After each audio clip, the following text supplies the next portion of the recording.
Here's a diagram representing the basic idea of how circulation occurs in a bird or mammal, such as ourselves. So, let's say we start with the right auricle, where blood from the body is draining back into the heart. So this atrium here, then it will squeeze and pump that blood on down into the right ventricle. The right ventricle then sends that oxygen-poor blood to the lungs. In the lungs, it will pick up oxygen, release carbon dioxide, and then the now oxygen-rich blood flows back into the left atrium, and then from there into the left ventricle. The left ventricle is the relatively big part of the heart, because that has to have the muscles to squeeze and push the blood through all the rest of the body. This will be especially big in things that are very tall, such as a giraffe. Giraffe has very high blood pressure because that heart has to pump blood and push it to go all the way up to the head. So quite a lot of pushing there, strong muscle. Again, in the body, oxygen, nutrients used up, and then the oxygen-poor blood flows back again to complete our cycle. Measuring how the heart functions, again, it's electrical signal. So you can put electrode sensors on the body and record the pattern of heartbeat, electrocardiogram, EKG.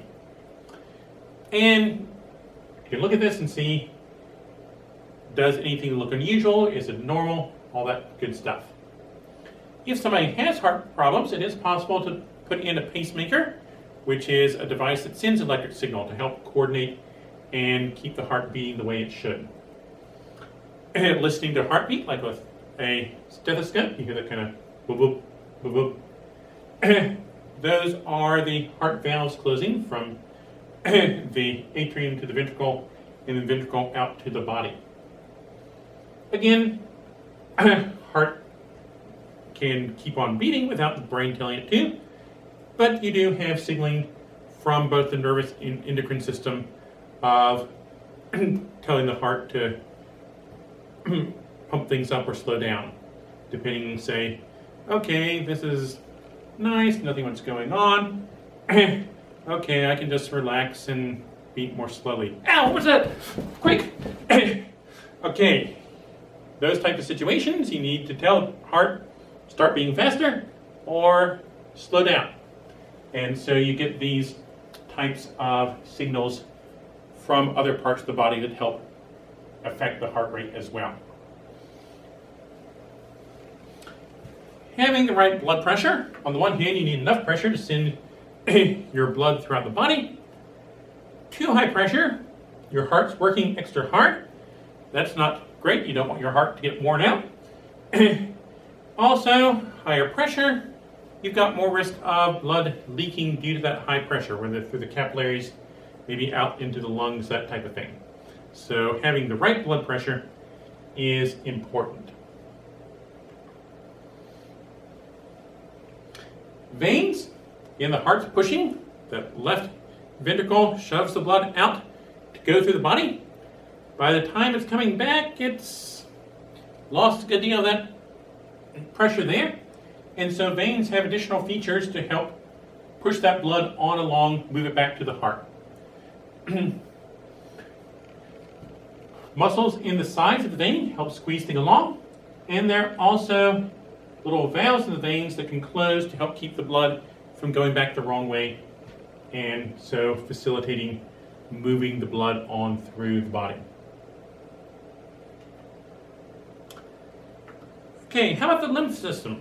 We mentioned it briefly as connecting into the bloodstream.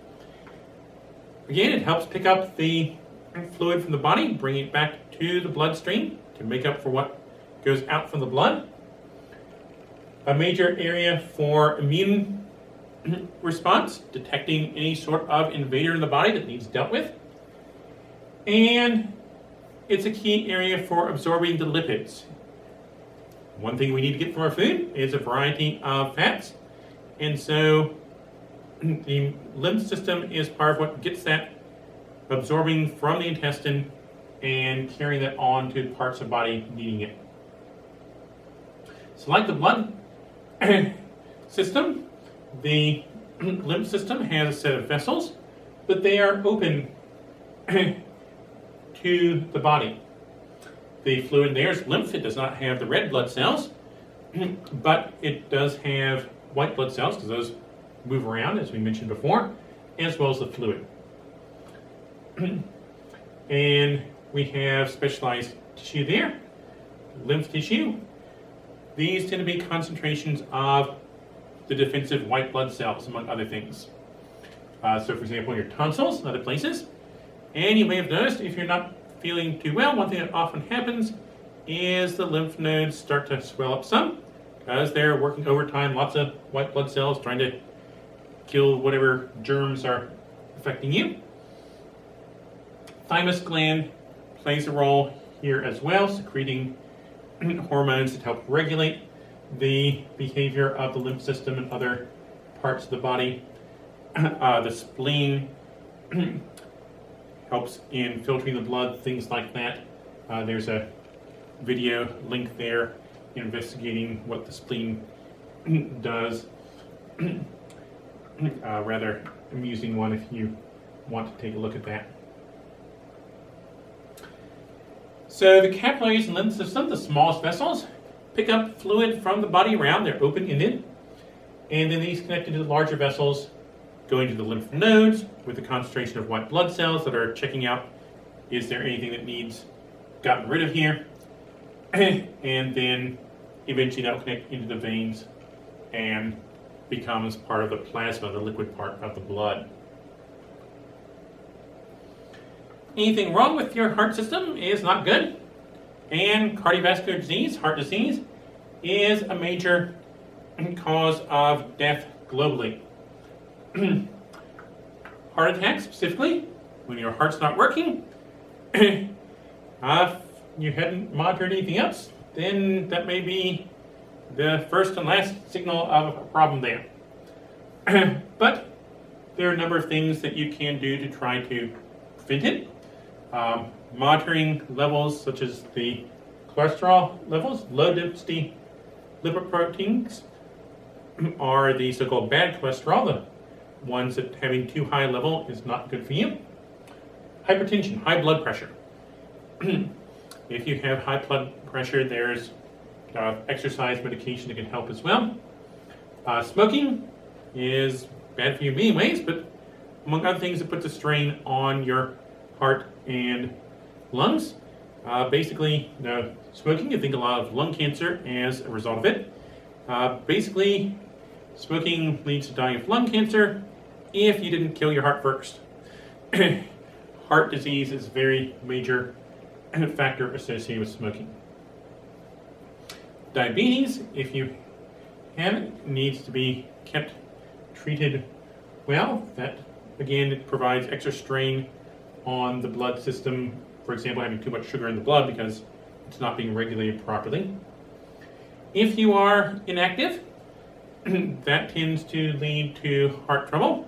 That's in modern life. A lot of our jobs involve a bunch of sitting around, and our bodies are built to be more active than that. So, trying to get out, moving around. A lot of it's just that you do some moving. It doesn't have to be necessarily fast, but that you are moving around enough to keep your body active using energy there. Being overweight, that's another risk factor for heart disease. Again, exercise, good activity, good diet, those will help there. Here's an example, issue of atherosclerosis. Here's what the vessel should look like. But here we've got a layer of other deposits that have built up in the blood. Smaller vessel, easy to get clogged up. Also promotes higher pressure because you're squeezing that fluid into a smaller space.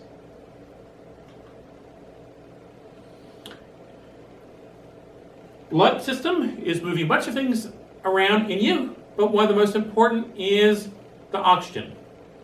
It doesn't take very long without oxygen at all for your cells to be in trouble. And so respiration is a key function in living things. Getting your oxygen in, your carbon dioxide out for aerobic things such as essentially all animals. So now we're looking at organismic respiration. We looked at cellular respiration before, and of course aerobic is what's going on in animals as a whole. Mitochondria, we had the glycolysis out in the cell, and then the various other steps in the mitochondria to break up glucose or amino acids or fats or whatever and get lots of ATP out.